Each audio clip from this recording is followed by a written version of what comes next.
There was once upon a time a couple of needy folk who lived in a wretched hut in which there was nothing but black want. So they had neither food to eat nor wood to burn. But if they had next to nothing of all else, they had the blessing of God so far as children were concerned, and every year brought them one more. The man was not overpleased at this. He was always going about grumbling and growling, and saying that it seemed to him that there might be such a thing as having too many of these good gifts. So, shortly before another baby was born, he went away into the wood for some firewood, saying that he did not want to see the new child. He would hear him quite soon enough when he began to squall for some food. As soon as this baby was born, it began to look about the room.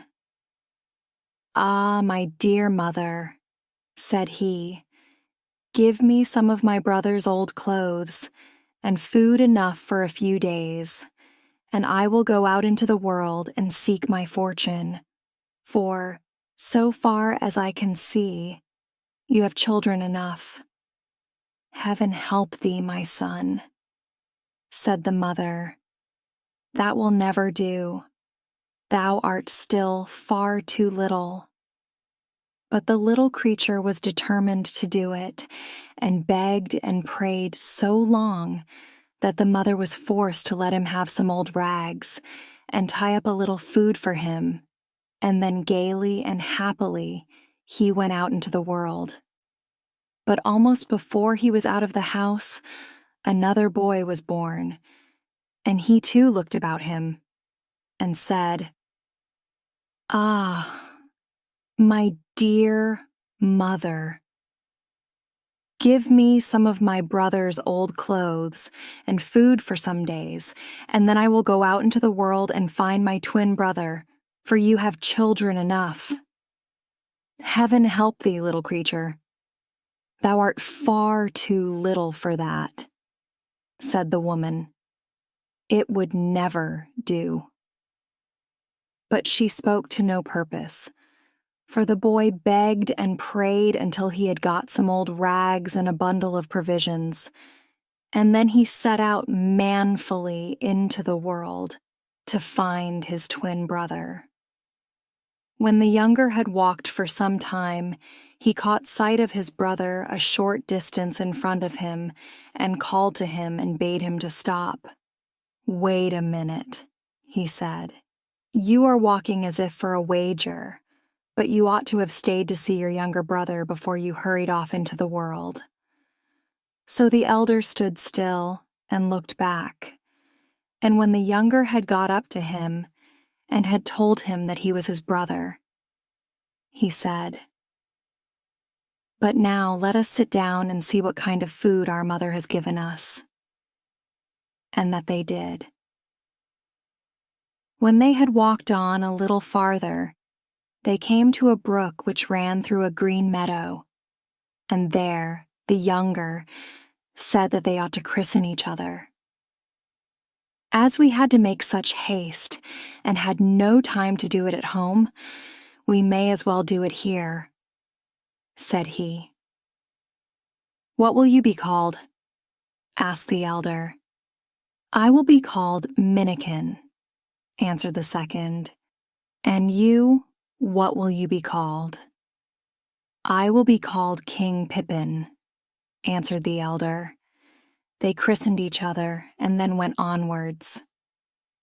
When they had walked for some time, they came to a crossway, and there they agreed to part, and each take his own road.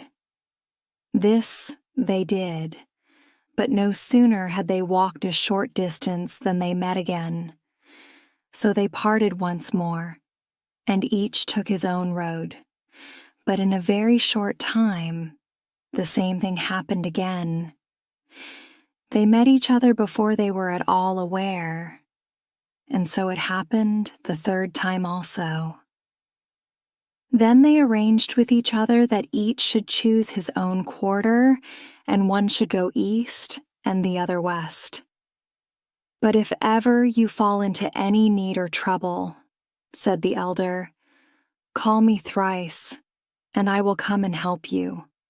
Only you must not call me until you are in the utmost need. In that case, we shall not see each other for some time, said Minnikin. So they bade farewell to each other, and Minnikin went east, and King Pippin went west. When Minnikin had walked a long way alone, he met an old crook-backed hag who had only one eye. Minnikin stole it. "Oh, oh!" cried the old hag. "What has become of my eye?" "What will you give me to get your eye back?" said Minnikin. "I will give thee a sword which is such a sword that it can conquer a whole army, let it be ever so great," replied the woman. "Let me have it, then," said Minnikin. The old hag gave him the sword, so she got her eye back. Then Minnikin went onwards, and when he had wandered on for some time, he again met an old, crook-backed hag who had only one eye. Minnikin stole it before she was aware. "Oh, oh! What has become of my eye?" cried the old hag. "What will you give me to get your eye back?" said Minnikin. "I will give thee a ship which can sail over fresh water and salt water, over high hills and deep dales," answered the old woman. "Let me have it, then," said Minnikin. So the old woman gave him a little bit of a ship, which was no bigger than he could put in his pocket. And then she got her eye back, and she went her way, and Minnikin his. When he had walked on for a long time, he met for the third time an old crook-backed hag who had only one eye. This eye also Minnikin stole, and when the woman screamed and lamented and asked what had become of her eye, Minnikin said, "What will you give me to get your eye back?" "I will give thee the art to brew 100 lasts of malt in one brewing." So, for teaching that art, the old hag got her eye back, and they both went away by different roads. But when Minnikin had walked a short distance, it seemed to him that it might be worthwhile to see what his ship could do. So he took it out of his pocket, and first he put one foot into it, and then the other. And no sooner had he put one foot into the ship than it became much larger. And when he set the other foot into it, it grew as large as ships that sail on the sea. Then Minnikin said, "Now go over fresh water and salt water, over high hills and deep dales, and do not stop until thou comest to the king's palace." And in an instant the ship went away as swiftly as any bird in the air till it got just below the king's palace, and there it stood still. From the windows of the king's palace, many persons had seen Minnikin come sailing thither, and had stood to watch him, and they were all so astounded that they ran down to see what manner of man this could be, who came sailing in a ship through the air. But while they were running down from the king's palace, Minnikin had got out of the ship and had put it in his pocket again. For the moment he got out of it, it once more became as small as it had been when he got it from the old woman, and those who came from the king's palace could see nothing but a ragged little boy who was standing down by the seashore. The king asked where he had come from, But the boy said he did not know, nor yet could he tell them how he had got there. But he begged very earnestly and prettily for a place in the king's palace. If there was nothing else for him to do, he said he would fetch wood and water for the kitchen maid, and that he obtained leave to do. When Minnikin went up to the king's palace, he saw that everything there was hung with black, both outside and inside, from the bottom to the top. So he asked the kitchen maid what that meant. "Oh, I will tell you that," answered the kitchen maid. "The king's daughter was long ago promised away to 3 trolls, and next Thursday evening one of them is to come to fetch her. Ritter Red has said that he will be able to set her free, but who knows whether he will be able to do it. So you may easily imagine what grief and distress we are in here." So, when Thursday evening came, Ritter Red accompanied the princess to the seashore, for there she was to meet the troll, and Ritter Red was to stay with her and protect her. He, however, was very unlikely to do the troll much injury, for no sooner had the princess seated herself by the seashore than Ritter Red climbed up into a great tree which was standing there and hid himself as well as he could among the branches. The princess wept and begged him as earnestly not to go and leave her. But Ritter Red did not concern himself about that. "It is better that one should die than 2, said he. In the meantime, Minnikin begged the kitchen maid very prettily to give him leave to go down to the strand for a short time. "Oh, what could you do down at the strand?" said the kitchen maid. "You have nothing to do there." "Oh, yes, my dear, just let me go," said Minnikin. "I should so like to go and amuse myself with the other children." "Well, well, go then," said the kitchen maid. "But don't let me find you staying there over the time when the pan has to be set on the fire for supper and the roast put on the spit. And mind you bring back a good big armful of wood for the kitchen." Minnikin promised this and ran down to the seashore. Just as he got to the place where the king's daughter was sitting, the troll came rushing up with a great whistling and whirring, and he was so big and stout that he was terrible to see, and he had 5 heads. "Fire!" screeched the troll. "Fire yourself," said Minnikin. "Can you fight?" roared the troll. "If not, I can learn," said Minnikin. So the troll struck at him with a great thick iron bar which he had in his fist, till the sods flew 5 yards up into the air. "Fie!" said Minnikin. "That was not much of a blow. Now you shall see one of mine." So he grasped the sword, which he had got from the old crook-backed woman, and slashed at the troll so that all 5 heads went flying away over the sands. When the princess saw that she was delivered, she was so delighted that she did not know what she was doing, and skipped and danced.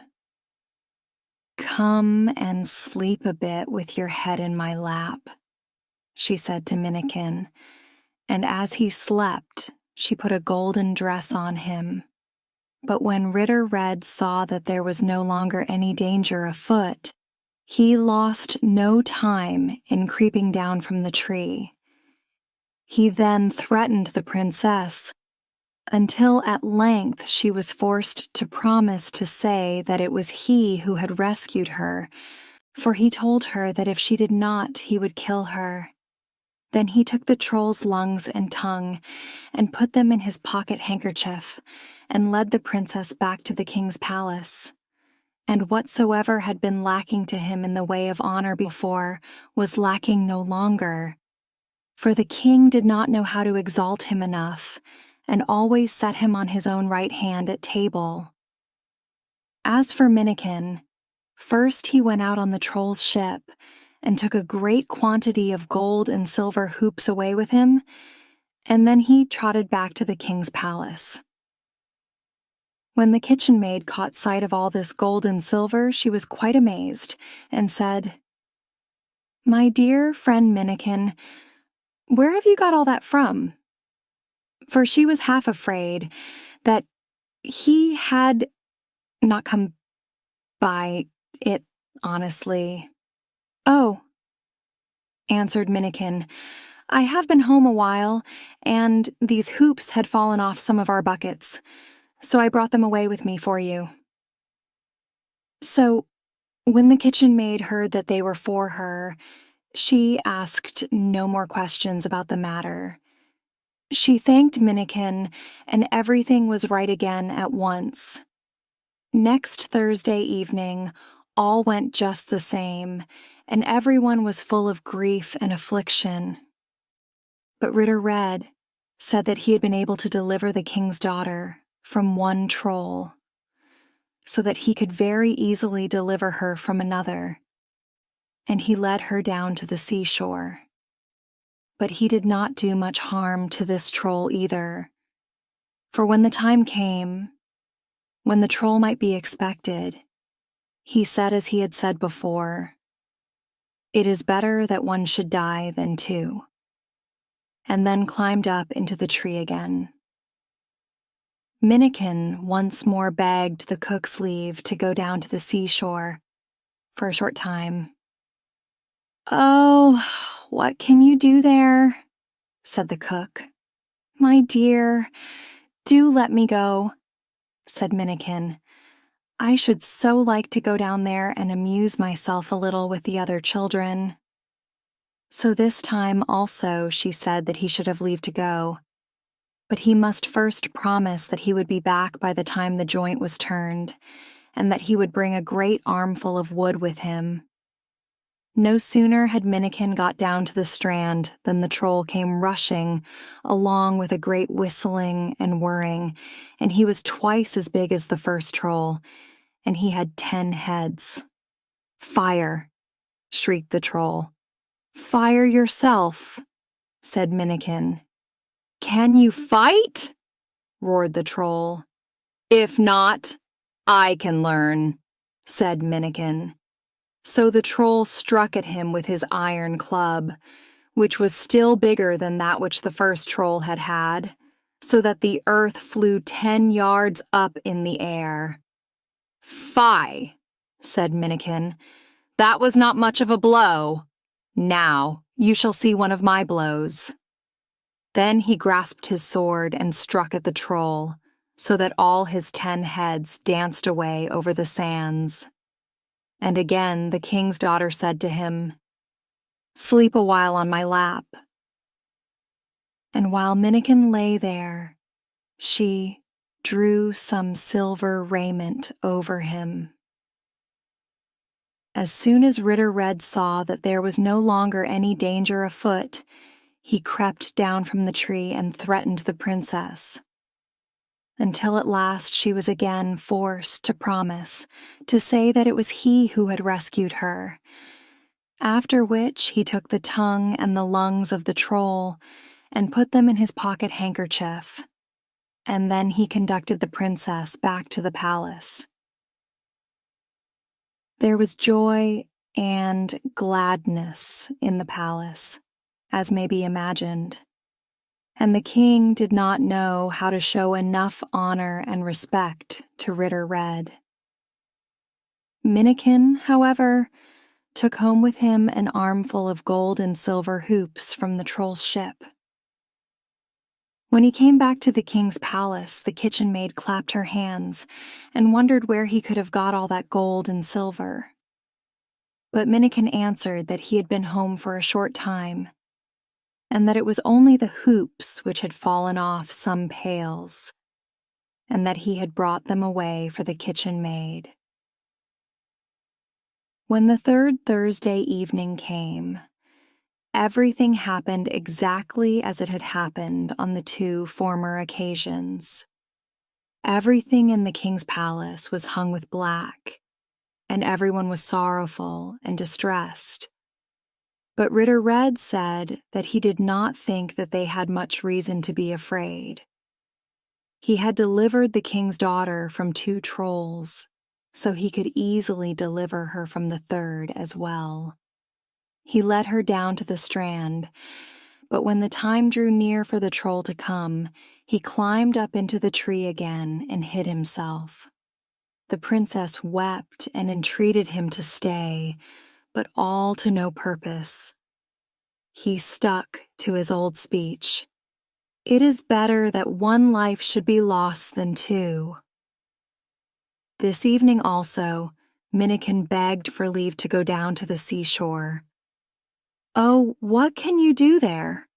answered the kitchen maid. However, he begged until at last he got leave to go. But he was forced to promise that he would be back again in the kitchen when the roast had to be turned. Almost immediately after he had got down to the seashore, the troll came with a great whizzing and whirring, and he was much, much bigger than either of the two former ones, and he had 15 heads. "Fire!" roared the troll. "Fire yourself!" said Minnikin. "Can you fight?" screamed the troll. "If not, I can learn," said Minnikin. "I will teach you," yelled the troll, and struck at him with his iron club so that the earth flew up 15 yards high into the air. "Fie," said Minnikin. "That was not much of a blow. Now I will let you see one of my blows." So saying, he grasped his sword and cut at the troll in such a way that all his 15 heads danced away over the sands. Then the princess was delivered, and she thanked Minnikin and blessed him for saving her. "Sleep a while now on my lap," said she, and while he lay there she put a garment of brass upon him. "But now, how shall we have it made known that it was you who saved me?" said the king's daughter. "That I will tell you," answered Minnikin. "When Ritter Red has taken you home again and given out that it was he who rescued you, he will, as you know, have you to wife and half the kingdom.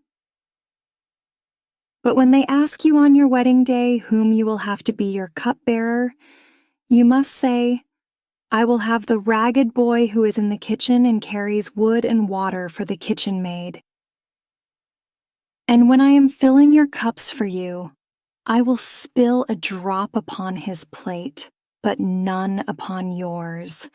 And then he will be angry and strike me, and this will take place thrice. But the third time you must say, Shame on you thus to smite the beloved of mine heart. It is he who delivered me from the troll, and he is the one whom I will have." Then Minnikin ran back to the king's palace as he had done before, but first he went on board the troll's ship and took a great quantity of gold and silver and other precious things, and out of these he once more gave to the kitchen maid a whole armful of gold and silver hoops. No sooner did Ritter Red see that all danger was over than he crept down from the tree and threatened the king's daughter, till he made her promise to say that he had rescued her. Then he conducted her back to the king's palace, and if honor enough had not been done him before, it was certainly done now, for the king had no other thought than how to make much of the man who had saved his daughter from the 3 trolls. And it was settled then that Ritter Red should marry her and receive half the kingdom. On the wedding day, however, the princess begged that she might have the little boy who was in the kitchen and carried wood and water for the kitchen maid to fill the wine cups at the wedding feast. "Oh, what can you want with that dirty, ragged boy in here?" said Ritter Red. But the princess said that she insisted on having him as cupbearer and would have no one else. And at last, she got leave. And then everything was done as had been agreed on between the princess and Minnikin. He spilt a drop on Ritter Red's plate, but none upon hers. And each time that he did it, Ritter Red fell into a rage and struck him. At the first blow, all the ragged garments which he had worn in the kitchen fell from off Minnikin. At the second blow, the brass garments fell off. And at the third, the silver raiment. And there he stood in the golden raiment, which was so bright and splendid that light flashed from it. Then the king's daughter said, "Shame on you thus, to smite the beloved of my heart. It is he who delivered me from the troll, and he is the one whom I will have." Ritter Red swore that he was the man who had saved her, but the king said, "He who delivered my daughter must have some token in proof of it." So Ritter Red ran off at once for his handkerchief with the lungs and tongue, and Minnikin went and brought all the gold and silver and precious things which he had taken out of the troll's ships, and they, each of them, laid these tokens before the king.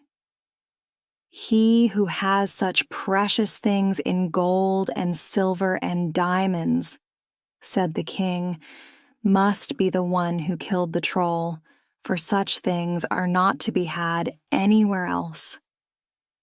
So Ritter Red was thrown into the snake pit, and Minnikin was to have the princess and half the kingdom. One day the king went out walking with Minnikin, and Minnikin asked him if he had never had any other children. "Yes," said the king. "I had another daughter, but the troll carried her away because there was no one who could deliver her. You are going to have one daughter of mine, but if you can set free the other, who has been taken by the troll, you shall willingly have her too, and the other half of the kingdom as well." "I may as well make the attempt," said Minnikin, "but I must have an iron rope which is 500 ells long, and then I must have 500 men with me, and provisions for 5 weeks, for I have a long voyage before me." So the king said he should have these things, but the king was afraid that he had no ship large enough to carry them all. "But I have a ship of my own," said Minnikin, and he took the one which the old woman had given him out of his pocket. The king laughed at him and thought that it was only one of his jokes, but Minnikin begged him just to give him what he had asked for, and then he should see something. Then all that Minnikin had asked for was brought, and first he ordered them to lay the cable in the ship, but there was no one who was able to lift it, and there was only room for 1 or 2 men at a time in the little bit of a ship. Then Minnikin himself took hold of the cable and laid 1 or 2 links of it into the ship, and as he threw the links into it, the ship grew bigger and bigger, and at last it was so large that the cable and the 500 men and provisions and Minnikin himself had room enough. "Now, go over fresh water and salt water, over hill and dale, "And do not stop until thou comest to where the king's daughter is," said Minnikin to the ship, and off it went in a moment over land and water, till the wind whistled and moaned all round about it. When they had sailed thus a long, long way, the ship stopped short in the middle of the sea. "Ah, now we have got there," said Minnikin. "But how we are to get back again is a very different thing." Then he took the cable and tied one end of it round his body. "Now I must go to the bottom," he said. "But when I give a good jerk to the cable and want to come up again, you must all pull like one man, or there will be an end of all life both for you and for me." So saying, he sprang into the water, and yellow bubbles rose up all around him.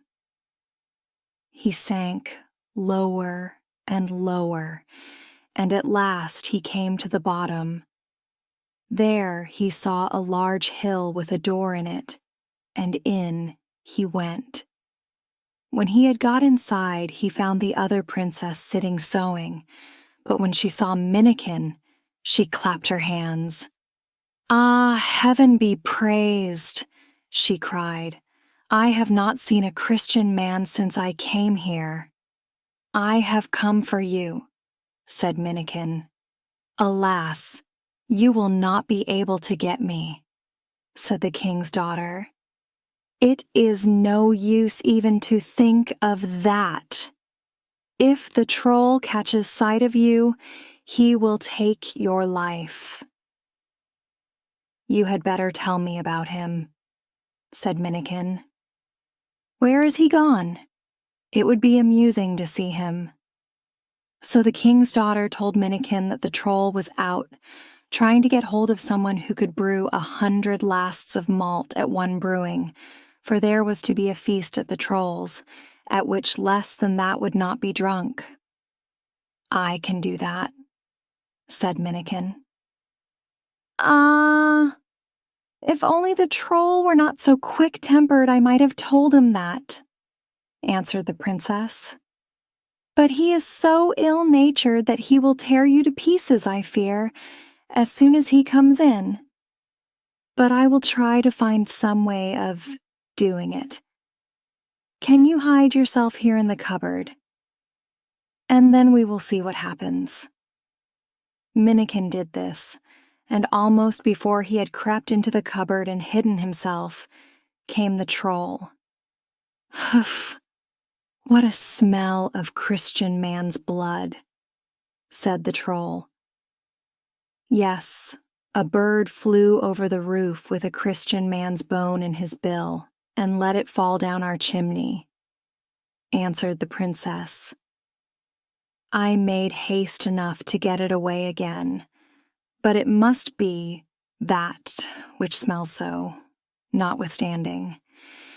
"Yes, it must be that," said the troll. Then the princess asked if he had got hold of anyone who could brew 100 lasts of malt at one brewing. "No, there is no one who can do it," said the troll. "A short time since there was a man here who said he could do it," said the king's daughter. "How clever you always are," said the troll. "How could you let him go away? You must have known that I was just wanting a man of that kind." "Well, but I didn't let him go after all," said the princess. "But father is so quick-tempered, so I hid him in the cupboard. But if father has not found anyone, then the man is still here." "Let him come in," said the troll. When Minnikin came, the troll asked if it were true that he could brew 100 lasts of malt at one brewing. "Yes," said Minnikin, "it is." "It is well then that I have lighted on thee," said the troll. "Fall to work this very minute, but heaven help thee if thou dost not brew the ale strong." "Oh, it shall taste well," said Minnikin, and at once set himself to work to brew. "But I must have more trolls to help to carry what is wanted," said Minnikin. "These that I have are good for nothing." So he got more, and so many that there was a swarm of them, and then the brewing went on. When the sweet wort was ready, they were all, as a matter of course, anxious to taste it. First, the troll himself, and then the others. But Minnikin had brewed the wort so strong that they all fell down dead like so many flies as soon as they had drunk any of it. At last, there was no one left but one wretched old hag who was lying behind the stove. "Oh, poor old creature," said Minnikin, "you shall have a taste of the wort too, like the rest." So he went away and scooped up a little from the bottom of the brewing vat in a milk pan and gave it to her. And then he was quit of the whole of them. While Minnikin was now standing there looking about him, he cast his eye on a large chest. This he took and filled it with gold and silver, and then he tied the cable round himself and the princess and the chest, and tugged at the rope with all his might, whereupon his men drew them up safe and sound. As soon as Minnikin had got safely on his ship again, he said, "Now go over salt water and fresh water, over hill and dale, and do not stop until thou comest unto the king's palace." And in a moment, the ship went off so fast that the yellow foam rose up all round about it. When those who were in the king's palace saw the ship, they lost no time in going to meet him with song and music, and thus they marched up towards Minnikin with great rejoicings.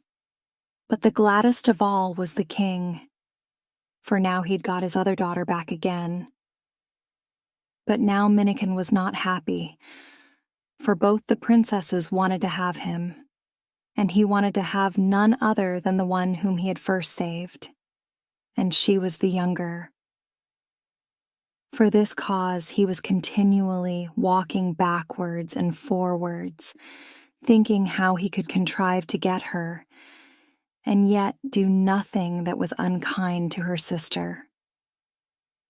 One day when he was walking about and thinking of this, it came into his mind that if he only had his brother, King Pippin, with him, who was so like himself that no one could distinguish the one from the other, he could let him have the elder princess and half the kingdom. As for himself, he thought, the other half was quite enough. As soon as this thought occurred to him, he went outside the palace and called for King Pippin. But no one came. So he called a second time, and a little louder. But no, still no one came. So Minnikin called for the third time and with all his might, and there stood his brother by his side.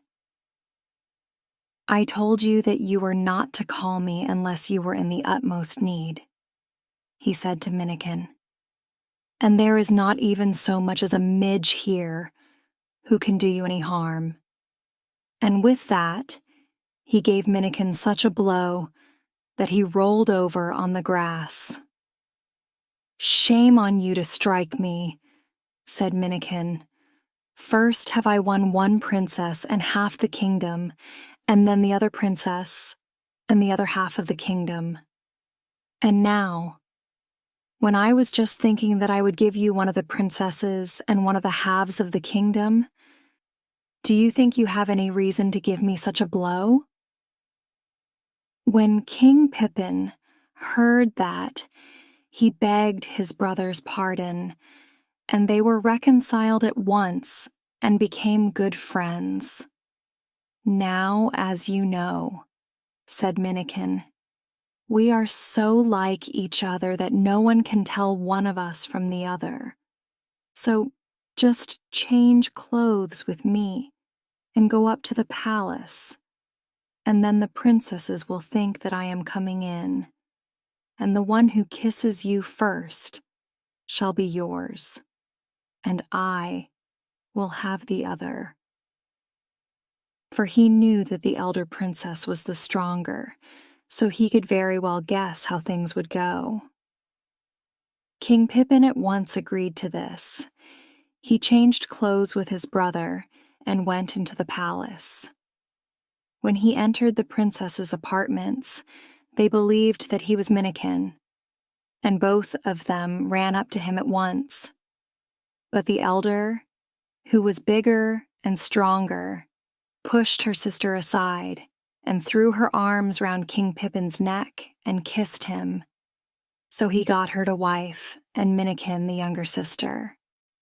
It will be easy to understand that 2 weddings took place, and they were so magnificent that they were heard of and talked about all over 7 kingdoms.